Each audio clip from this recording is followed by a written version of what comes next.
6월 8일 저희들에게 주신 하나님 말씀은 사무엘하 3장 12절로 21절까지 말씀입니다. 아브넬이 자기를 대신하여 전령들을 다윗에게 보내어 이르되 이 땅이 누구의 것이니까? 또 이르되 당신은 나와 더불어 언약을 맺사이다. 내 손이 당신을 도와 온 이스라엘이 당신에게 돌아가게 하리이다 하니 다윗이 이르되 좋다. 내가 너와 언약을 맺거니와 내가 네게 한 가지 일을 요구하노니 나를 보러 올 때에 우선 사울의 딸 미가를 데리고 오라.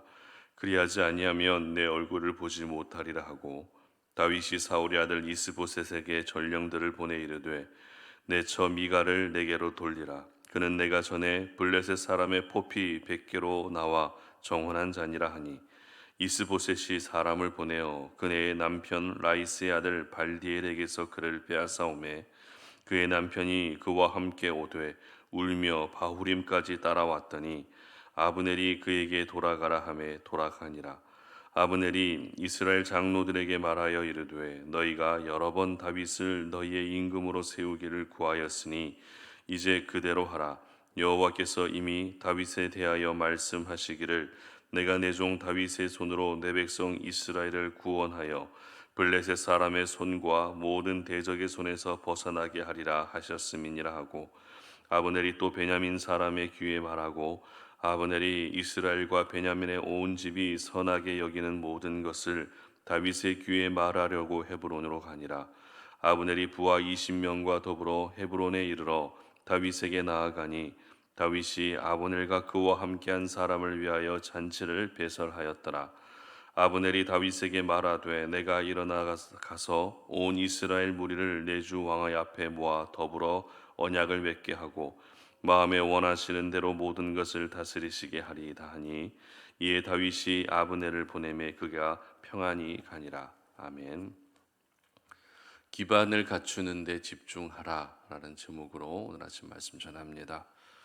어떤 일을 이루기 위해서는 먼저 그 기반이 잘 갖추어져 있어야 됩니다. 기반이란 기초, 기틀 이런 의미죠. 그렇기 때문에 기반이 없이 어떤 일을 이루게 되면 겉으로는 문제가 없어 보여도 시간이 지나면 어떻게 됩니까? 많은 문제들이 발생할 수밖에 없습니다. 예를 들면 취업의 경우에 아무리 면접을 잘 보고 합격을 통보받았다 할지라도 업무를 수행할 수 있는 지식과 경험이 전혀 없다면 그 회사에서 살아남기가 어렵게 되는 것이죠. 운동선수들에게 있어 기본이라 할 수 있는 것은 바로 체력입니다.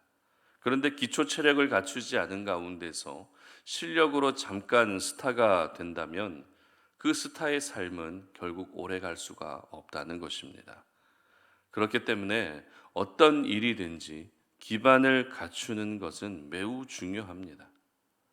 오늘 본문은 다윗이 유다 지파의 왕에서 이제는 온 이스라엘의 왕이 되기 위한 전초 작업, 즉 기반을 갖추는 모습을 기록하고 있습니다. 크게 두 가지 내용이 기록되고 있는데요. 첫 번째, 먼저 기록되고 있는 내용은 다윗이 가장 첫 번째 얻었던 아내 미가를 다시 만나게 되는 장면입니다. 그리고 그 다음으로는 이스라엘을 다윗에게 넘겨주는 내용으로 아브넬과 다윗이 언약을 맺고 협상하고 있는 내용입니다. 사실 이 두 사건의 각각의 의미가 크게 연관성이 별로 없어 보이지만 오늘 두 사건은 다윗이 온 이스라엘의 왕이 되기 위한 기반을 갖추게 되는 중요한 사건이었습니다. 특별히 이 두 사건은 우리가 계속해서 살펴보고 있는 아브넬이라고 하는 사람을 통해서 이루어지고 있었다는 것입니다. 오늘 본문 12절 말씀 한번 보시기 바랍니다. 아브넬이 자기를 대신하여 전령들을 다윗에게 보내어 이르되 이 땅이 누구의 것이니까? 또 이르되 당신은 나와 더불어 언약을 맺사이다. 내 손이 당신을 도와 온 이스라엘이 당신에게 돌아가게 하리이다 하니. 아멘. 어제도 살펴봤지만 지금 아브넬의 마음은 굉장히 상해 있는 상태였죠. 왜입니까? 이스보셋이 자신의 잘못에 대해서 추궁하고 있었기 때문입니다. 그러자 아브넬은 이스라엘 나라를 다윗에게 넘겨줄 마음으로 다윗에게 협상을 제안했던 것입니다. 하나님의 큰 그림 안에서는 이것마저도 아브넬을 통해서 이스라엘을 다윗에게 넘겨주시고자 한 것이지만 아브넬 개인으로 보면 어떻습니까? 이제는 이스보셋이 아니라 다윗에게 붙어서 이스라엘을 넘겨준 것에 대한 공로를 인정받기 위한 나쁜 의도였다는 것입니다. 하지만 다윗은 아브넬의 제안을 받아들이게 되죠. 그리고 가장 먼저 다윗이 아브넬에게 요구했던 것은 사울의 딸 미갈, 그러니까 다윗의 첫 번째 아내를 데리고 와 달라는 것입니다. 여기서 저희들은 다윗이 미갈을 굉장히 사랑했구나, 다윗이 미갈을 굉장히 보고 싶어 했구나라고 그렇게 생각할 수도 있지만 사실 다른 목적이 있었습니다. 그 목적에는 바로 사울의 사위라고 하는 그 신분을 회복하기 위함이었다는 것입니다. 그렇다면 이미 유다 지파의 왕이 된 다윗이 사울의 사위라는 신분을 회복하는 것이 왜 중요했던 것일까요? 이미 왕이 된 사람이 사울의 사위라고 하는 그 신분을 회복하는 것이 왜 중요합니까? 그 이유는 곧 있으면 다윗은 온 이스라엘의 왕이 될 것이기 때문입니다. 아직은 이스라엘 나라가 사울의 혈통으로 왕의 계보가 이어지고 있었기 때문에 사울의 집안을 추종하는 사람들이 많을 수밖에 없습니다.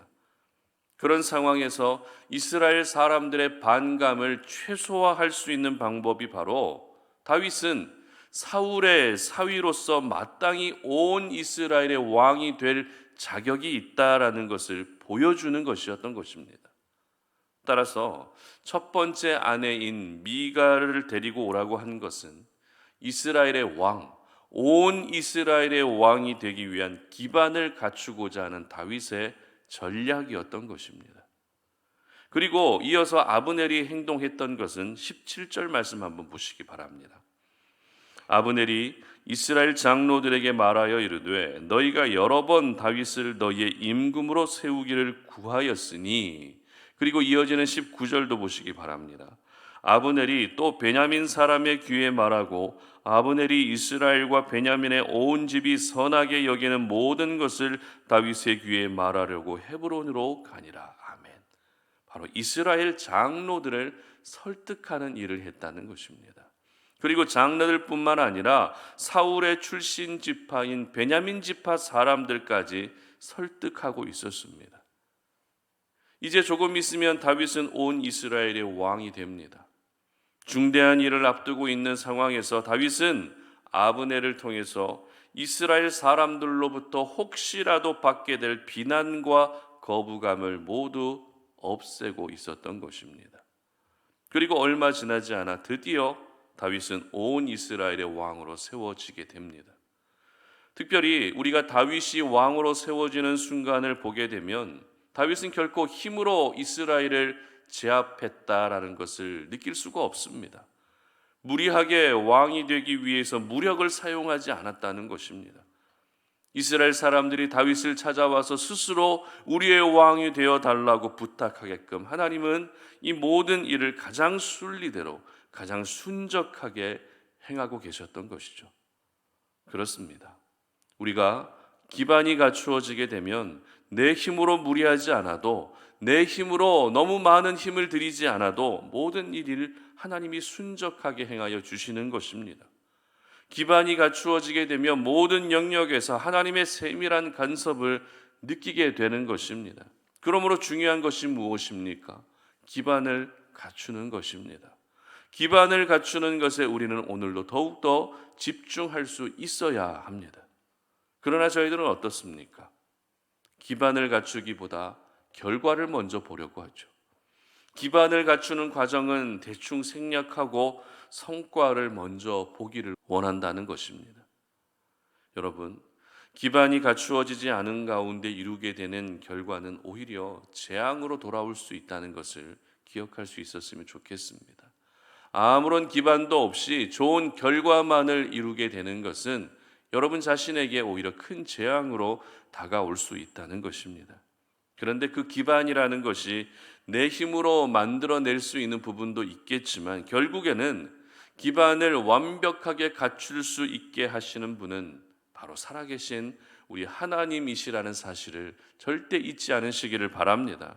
여러분, 아브넬이 어떤 사람입니까? 아브넬은 악한 사람입니다. 자신의 위치를 망각하고 도를 넘는 행동을 한 사람입니다. 그런데 하나님은 그런 아브넬마저도 사용하셔서 다윗 왕국의 기반을 갖추게 하셨던 것입니다. 그러므로 나도 역시 기반을 갖추는 것에 집중하시되 모든 기반이 잘 갖추어질 수 있도록 매 순간 하나님의 은혜를 구할 수 있었으면 좋겠습니다. 결국 하나님이 갖추게 하시는 기반이 절대 흔들리지 않는 기반이 되는 것입니다. 그렇다면 우리가 하나님의 자녀로 이 땅을 살아가면서 갖추어야 할 기반은 무엇일까요? 그것은 바로 말씀과 기도라는 기반입니다. 말씀과 기도는 우리가 신앙생활을 하고 하나님의 자녀로 이 땅을 살아가면서 아무리 강조해도 지나치지 않는 내용들입니다. 그러나 중요함에도 불구하고 잘 갖춰지지 않는 기반이 바로 이 말씀과 기도라는 기반인 것 같습니다. 왜냐하면 말씀의 기반이 잘 갖추어져 있으면 반대로 기도의 기반이 잘 갖추어지지 않을 때가 있기 때문입니다. 또 기도의 기반이 잘 갖추어져 있으면 또 반대로 말씀의 기반이 갖추어지지 않을 때가 있기 때문입니다. 운동선수에게는 체력이 기본이 되고 기초가 되고 기반이 되고 직장인들에게는 자신이 일하고 있는 영역의 지식과 경험이 기반이 되는 것처럼 하나님의 사람들에게 늘 기반이 되는 것은 바로 말씀과 기도밖에 없다는 것입니다. 한번 열매를 맺는 나무를 생각해 볼까요? 나무가 열매를 맺기 위해서는 땅에 잘 심겨져서 뿌리가 내려져야 열매를 맺을 수 있습니다. 이것이 바로 열매를 맺기 위한 나무의 기반입니다. 아무리 튼튼한 나무라 할지라도 뿌리가 땅에 심겨진 것이 아니라 땅 위에 그저 세워져 있다면 그 나무는 얼마 지나지 않아 죽습니다. 그리고 열매도 맺지 못하게 됩니다. 이처럼 기반을 갖추는 것은 중요합니다. 한 건물이 지어질 때도 기반이 중요하고 한 사람이 성장하는 데 있어서도 기반이 중요합니다. 그리고 사람들과의 관계에서도 신뢰와 믿음이라는 기반이 갖추어져야 그 관계가 건강해질 수 있는 것입니다. 오늘 다윗은 온 이스라엘의 왕이 되기 위한 기반을 갖추는 일에 집중했습니다. 그리고 하나님 역시 기반을 갖추는 것이 중요하다는 것을 알고 계셨기에 그 기반이 잘 갖추어질 수 있도록 도와주셨습니다. 그러므로 여러분도 오늘도 이 하루를 살아가시면서 여러분이 살아가시는 각각의 영역에서 필요한 모든 기반을 갖출 수 있는 그런 하루가 되시기를 바랍니다. 특별히 저와 여러분은 하나님의 자녀라는 신분, 하나님의 백성이라는 신분을 가지고 있기 때문에 말씀과 기도라는 영적 기반을 반드시 갖출 수 있기를 바랍니다. 그래서 하나님께서 여러분에게 허락하시는 신앙의 열매, 삶의 열매를 거둘 수 있는 그런 귀한 은혜가 있으시기를 주님의 이름으로 축복합니다. 기도합니다. 하나님 아버지 감사합니다. 오늘도 우리가 이 아침에 주의 말씀을 묵상하며 우리의 삶을 돌아보고 오늘도 말씀과 기도라고 하는 그 기반을 갖추는 일에 집중할 수 있는 이 하루의 삶이 될 수 있도록 도와주시옵소서. 기반 없이 우리가 성장한다면 그 성장은 결코 오래 갈 수가 없습니다. 기반 없이 열매를 맺고 기반 없이 성공한다면 그것은 오히려 우리에게 저주가 되고 재앙이 될 수도 있음을 기억하오니 하나님, 내가 하나님의 백성이라는 그 신분을 잊지 않게 하시어서 오늘도 말씀과 기도라는 그 기반이 견고하게 갖추어질 수 있도록 도와주시옵소서. 그래서 말씀과 기도 안에서 하나님이 우리를 이 땅 가운데서 살게 하시고 이 땅 가운데서 형통케 하시는 은혜를 경험하는 우리 모든 성도님들의 삶이 되게 하여 주시옵소서. 감사드리며 예수님의 이름으로 기도드립니다. 아멘.